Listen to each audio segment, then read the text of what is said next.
Hello students, I am राजकुमार मुळे from electrical department. आत्तापर्यंत आपण युनिट नंबर 1, 5, 2 आणि 3 पाहिला. राहिला युनिट नंबर 4. तर युनिट नंबर 4चा व्हिडिओ पटकन आपण बनवून टाकूया. युनिट नंबर 4 थोडासा किचकट आहे, थोडासा पॉलिफेज वगैरे आहे असं तुम्हाला वाटतंय, बट मी आहे, टेन्शन घेऊ नका. पूर्ण पूर्ण पूर्ण तुमचं सिलेबस इथं कव्हर होईल. कन्सेप्च्युअल कन्सेप्ट मी क्लिअर करतो, सगळे फेजर डायग्राम क्लिअर करतो, फेजर डायग्राम सगळ्यात छान शिकवतो. पण तुम्हाला लिहावं लागेल पेपरला. युनिट नंबर 4 वाटतो तेवढा सोपं नाही. ओके, सो फर्स्ट आपण स्टार्ट करूया. First circuit is RL circuit. काय असतं RL सर्किट? बघा, हा रेजिस्टन्स, हा इंडक्टन्स. टोटल व्होल्टेज टाकलं V, करंट I. आता व्होल्टेज ड्रॉप अक्रॉस दिस, व्होल्टेज ड्रॉप काय होईल? व्होल्टेज ड्रॉप बघा, इथं VR होईल आणि इथं VL, VR आणि VL. ओके, इथपर्यंत कळालं असेल तुम्हाला. याच्यामध्ये फाइंड इक्वेशन ऑफ करंट विचारत नाहीत, RL, RC आणि RLC साठी. ओके, सो इथं काय विचारतात? Power equation. Find power equation for RL, find power equation for RC. इथं बघू आपण फर्स्ट. आता बघा, व्हॉट इज टोटल V? हा V काय असेल? Total V it is addition of VR plus VL. हे वरती असलं काय दिसतंय म्हणजे काय? That is a vector summation. AC मध्ये वेक्टर समेशन असतं. चला, काय असेल? VR. Voltage drop across R काय असेल रे बाळांनो? I इंटू R प्लस हे काय असेल? I into XL. इथे J असता. J is a imaginary term. म्हणजेच काय होईल?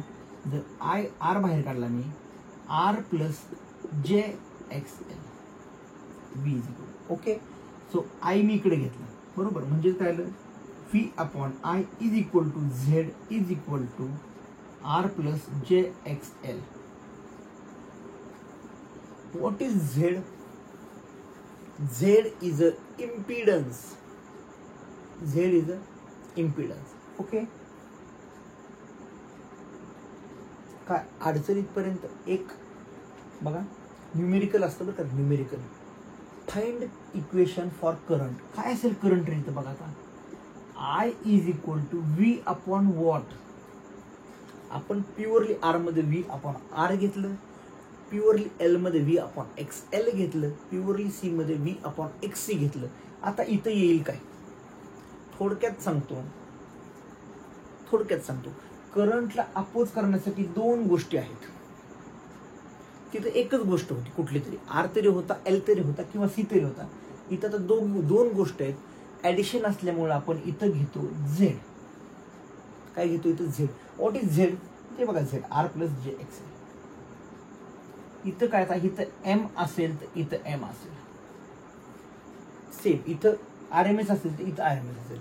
M म्हणजे काय? इक्वेशनच्या फॉर्म मध्ये दिलेली व्हॅल्यू M असते, आणि RMS म्हणजे डायरेक्ट व्हॅल्यू दिली असते. V is equal to 200 volt, 400 volt असं असेल, दॅट इज VRMS. ओके, इथपर्यंत काय अडचण नाही. सिंगल फेज AC चॅप्टर चालू आहे आपला. Okay, this is for I. हे प्युअर तुम्हाला न्यूमेरिकलसाठी लागतं. ओके, चला आता याची फेजर कशी काढणार बघा. सर तुम्हाला फेजर का आवडतं? आणि फेजरवरतीच आपलं इंजिनिअरिंग आहे. इलेक्ट्रिकल इंजिनिअरला फेजर काढता आले पाहिजे. आणि फेजर तुम्हाला डायरेक्ट विचारतात रे, माहिती का? प्रश्न असा असतो, काहीतरी असेल त्याच्यावरती क्वेश्चन असतो, draw phasor diagram for RL circuit. हा 2 मार्कासाठी क्वेश्चन येतो. आणि फेजर पाठ कराल तो उलट्या डायग्राम करणार. त्याला पाठ करण्याची बिलकुल गरज नाही, मी सांगतो कशी काढायची phasor. Okay, first 0 degree reference. काय अडचण येत? काहीच नाही सर. आता रेफरन्सला आपण इतक्या वेळ V घ्यायचो, पण आता काय घेणार बघा, रेफरन्सला आपण I घेणार. का? So this is a series circuit. Series सर्किटमध्ये करंट सेम असतो प्रत्येक ठिकाणी जाणारा. व्होल्टेज ड्रॉप होतो, इथं ड्रॉप होतो, इथं ड्रॉप होतो. दिवाळीच्या काळात जुन्या ज्या माळा होत्या, लाईटच्या जुन्या माळा, ह्या पहिला बल्ब एकदम मस्त खुश असायचा, शेवटचा बल्ब असा मिडमिड करायचा, म्हणजे खूप कमी ग्लो करायचा बल्ब. का? कारण व्होल्टेज ड्रॉप होत त्याच्याकडे व्होल्टेज पोचायचंच नाही. सो AC म्हणजे सिरीजमध्ये काय होतं? व्होल्टेज ड्रॉप होतो, current same, current remains same. म्हणून आपण इथं रेफरन्सला घेतो करंट I. का तर याला आणि याला करंट काय सेम आहे. ओके, इथपर्यंत काय अडचण नसेल. आता फक्त विचार करायचा आर सर्किटचा. कुठल्या आर सर्किटचा विचार केल्यावरती आर मध्ये what is angle between voltage and current 0 degree. त्याला आपण इन फेज असं म्हणतो. Okay, so this is in phase V R. काय अडचण नसावी. आता एलचा विचार करायचा. अशाचा एलचा. एल मध्ये काय असतो रे करंट.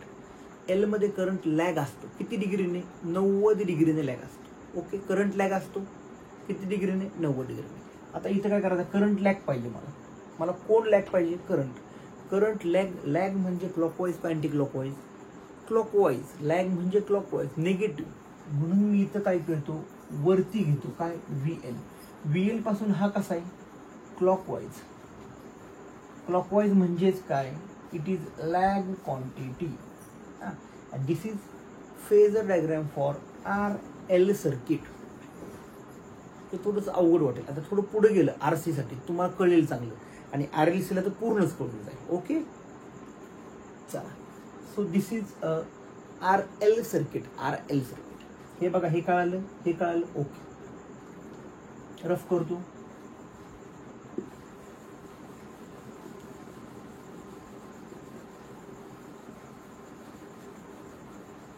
अरे हा चॅप्टर इतका भारी आहे ना, इतका सोपा चॅप्टर आहे ना.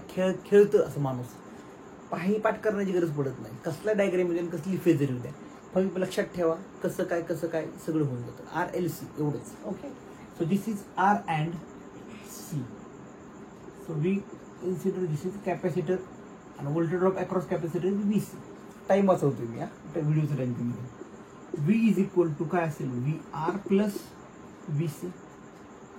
व्होल्टेज ड्रॉप अक्रॉस आर काय असेल हे वरती राहिलं आय आर प्लस याच्यामध्ये काय असेल I into minus of J X C.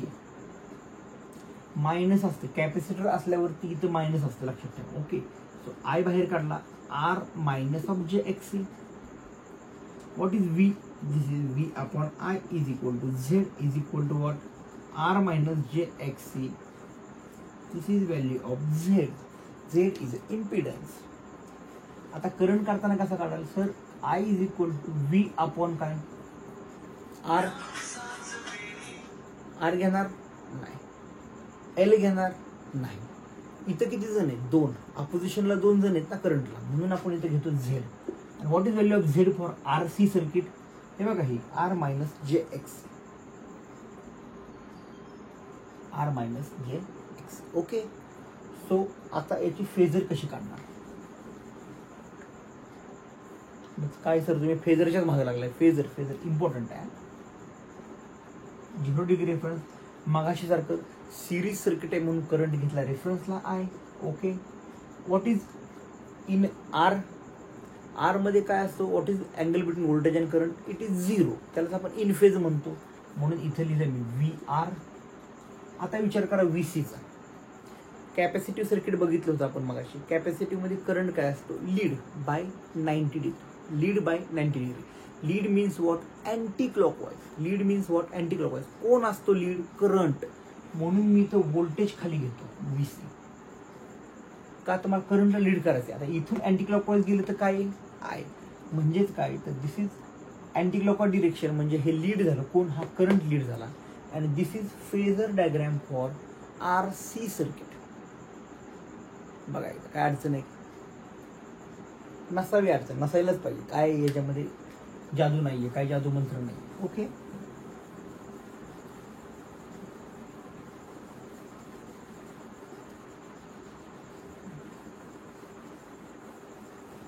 Now finally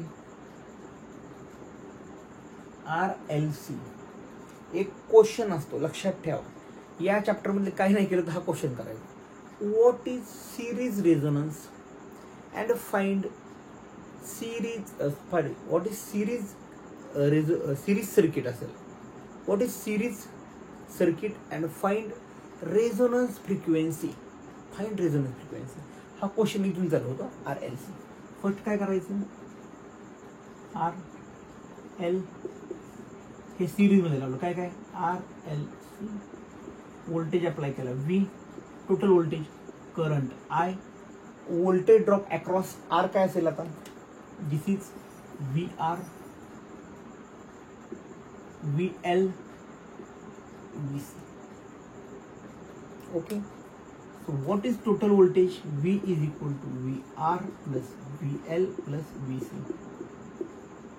sir हे रिपीट वाटतं, रिपीटच आहे ही, मग अशी फक्त 3 एकत्र केली. चला, आय आर प्लस आय जे एक्स एल मायनस आय जे एक्स सी. का तर सी आहे म्हणून मग अशी मायनस घेतली, आठवा. आय कॉमन काढला, काय येईल, R plus J X L minus X C. So V आहे, व्ही आपण आय केलं म्हणजे काय, Z is equals to R plus J X L minus X C minus. This is your impedance. What is current, current I is equal to V upon Z. Z काय हा याच्यासाठी. Okay, चला सगळ्यात top most गोष्ट, याची phasor diagram कशी का. Phasor diagram, this is 0 degree reference, series circuit आहे म्हणून आय इथं, रेजिस्टन्स मध्ये करंट काय असतो म्हणजे अँगल 0 असतो. कॅपॅसिटिव्ह मध्ये करंटला लीड करायचं म्हणून capacitive V C. This is V L and this is final phasor diagram for R L C. काय याच्यात अवघड आहे, काय अवघड आहे याच्यात, हे पाठ करण्याची पण गरज नाही बाळांनो, पटपट पटपट उठून घ्यायचं.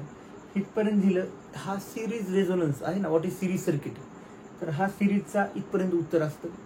मग इथं काय करायचं, हे लिहिल्यावरती एक कंडिशन टाकायची, सांगतो मी काय टाकायची, हे रफ करतो फर्स्ट.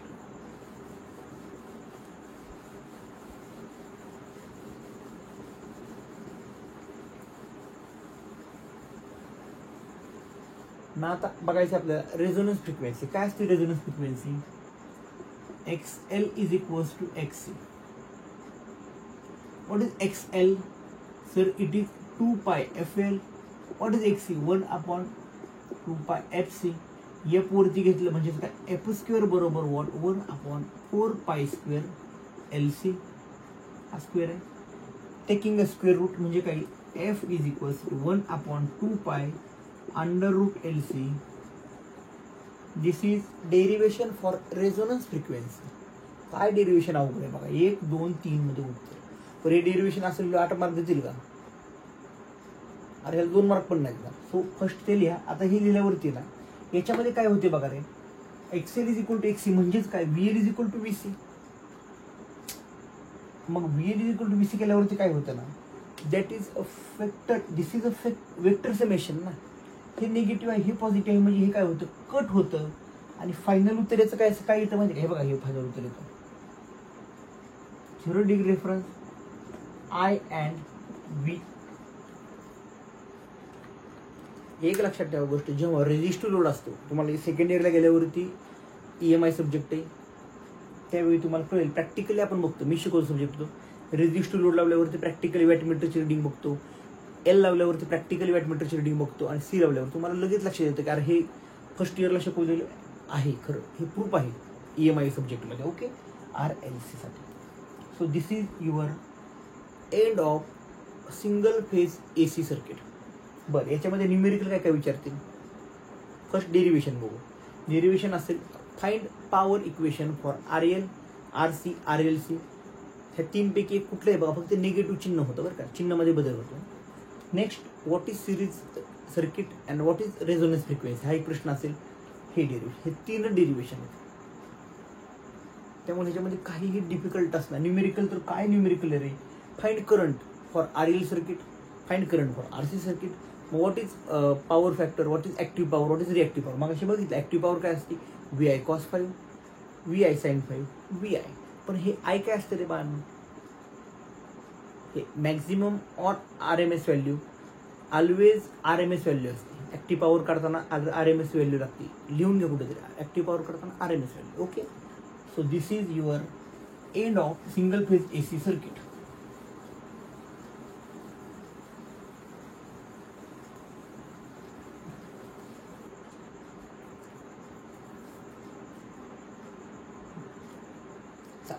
आता माझ्या सगळ्यात आवडीचं चॅप्टर पॉलीफेज AC. तुम्हाला सर सगळ्यात अवघड चॅप्टर वाचला, आम्ही तर तो ऑरला ठेवणार होतो. काही ठेवायची गरज नाही, तुम्हाला कळून जाईल. Polyphase AC. What is in by poly? Poly म्हणजे 3 फेज, RYB, बस एवढंच आहे, RYB. पहिली कंडिशन असते what is balance condition for 3 phase system. First नंबरचा question, what is balance condition? Balance condition म्हणजे काय हे बघा, हा R असेल,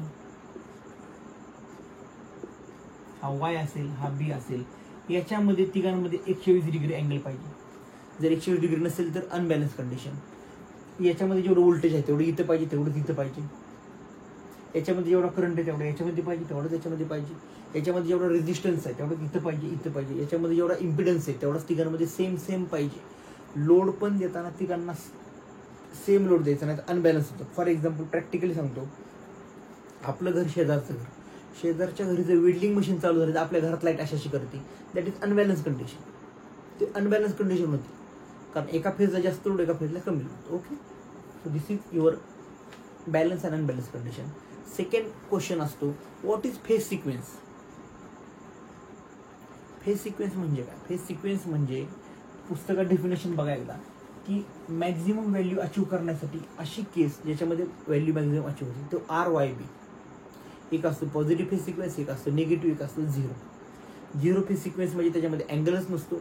पॉझिटिव्हमध्ये 120, निगेटिव्हमध्ये आपण चेंज करतो. म्हणजे रानामधली मोटर उलटी फिरते. प्रॅक्टिकल एक्झाम्पल, रानामधली मोटर उलटी फिरते. का उलटी फिरते?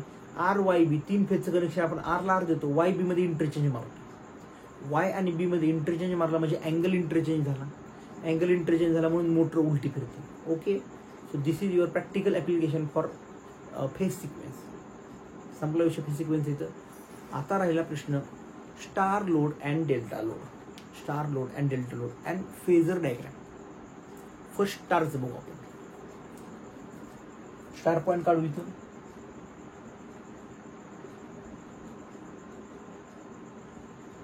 दिस is R, Y and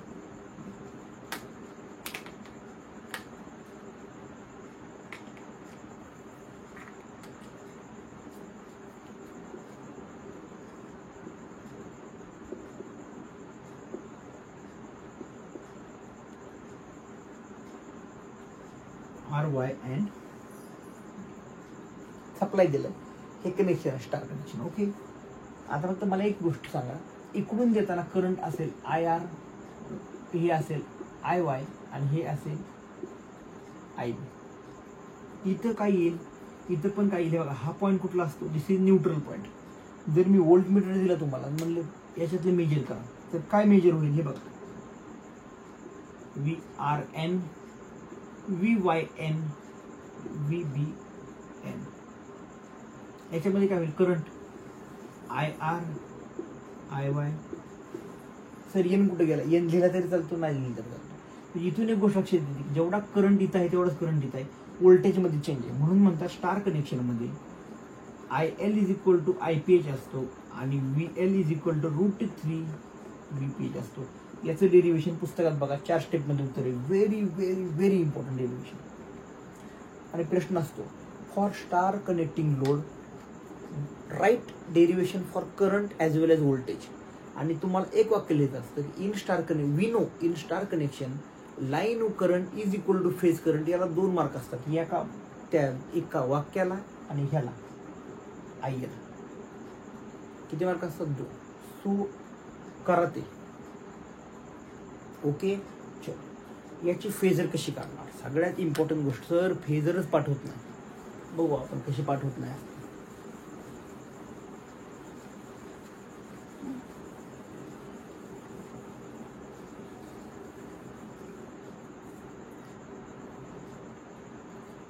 star कनेक्शनला काय माहिती असतं?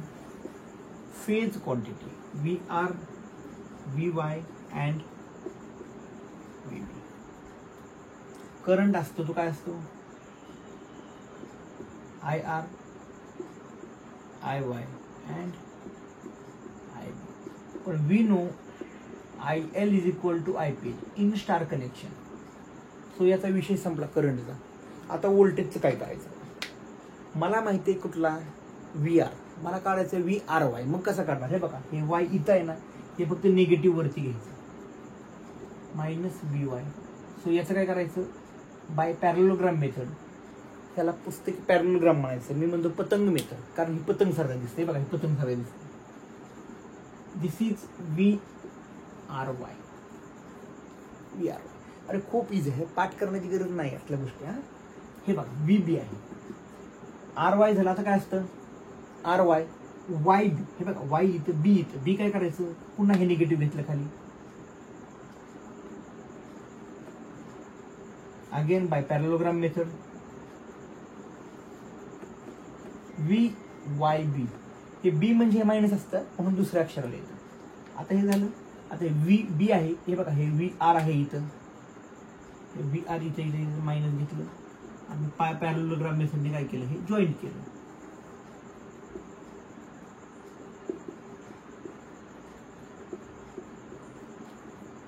दिस is your phasor diagram for star connection. बघायला काय अवघड आहे, काहीही अवघड नाही, काही. ओके,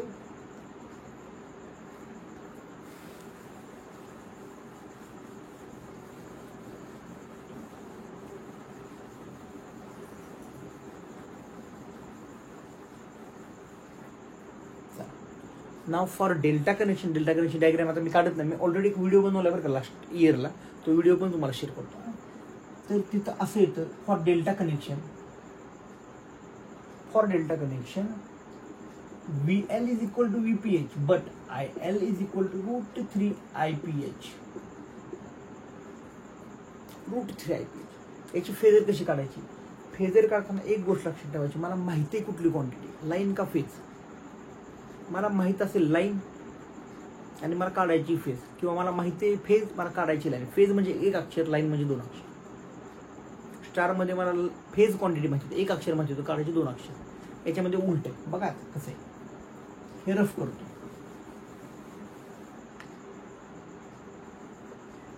VRY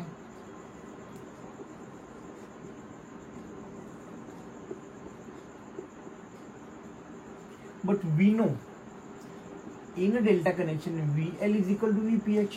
संपला विषय. इथं व्होल्टेजचा काही संबंध नाही. आता करंट मध्ये करायचं बघा. थिटा IRY IYB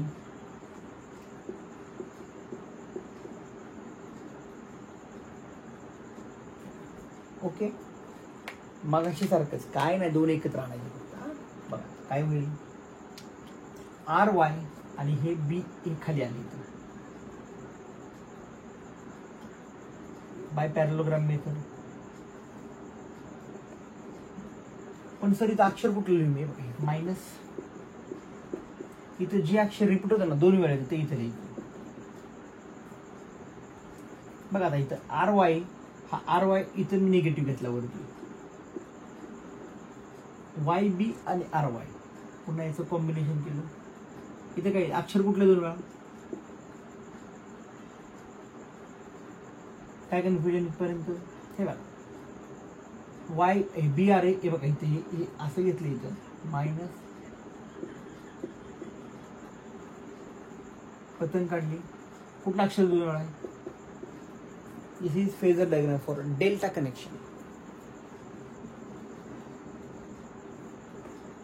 हा डेल्टा कनेक्शन. याच्यामध्ये काय, याच्यामध्ये डेरिव्हेशन आहे. IL is equal to IPH and this is end of your unit number 4 polyphase AC circuit.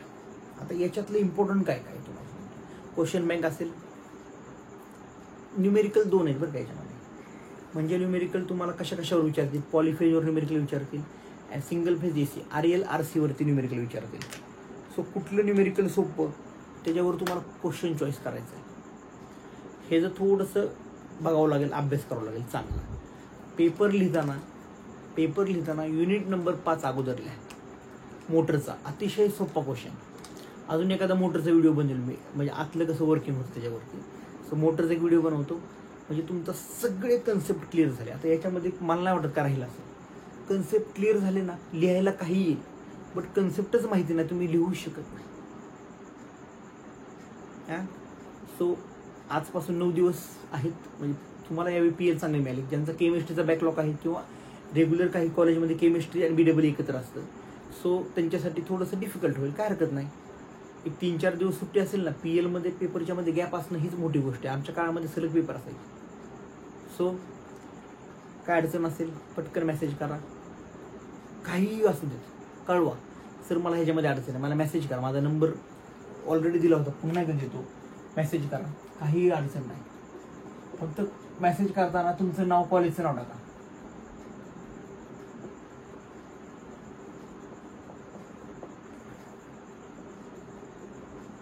Baramati. Okay, thank you so much and all the very best for your BEE exam. मला यावेळी सगळ्यांचे message पासचे आले पाहिजेत. Last time खूप खराब result लागला, वाईट वाटलं मला. मी शिकवलं ॲक्च्युली, ते आलं होतं पण ते फिरून फिरून प्रश्न विचारले, त्यामुळे तुम्हाला त्या बऱ्याच गोष्टी कळल्या नाहीत. ठीक आहे, सो होप फॉर बेस्ट आणि चांगला अभ्यास करा. आणि मी मेसेजची वाट बघतोय, सर BEE रिझल्ट चांगला लागला. Okay, thank you so much and all the very best.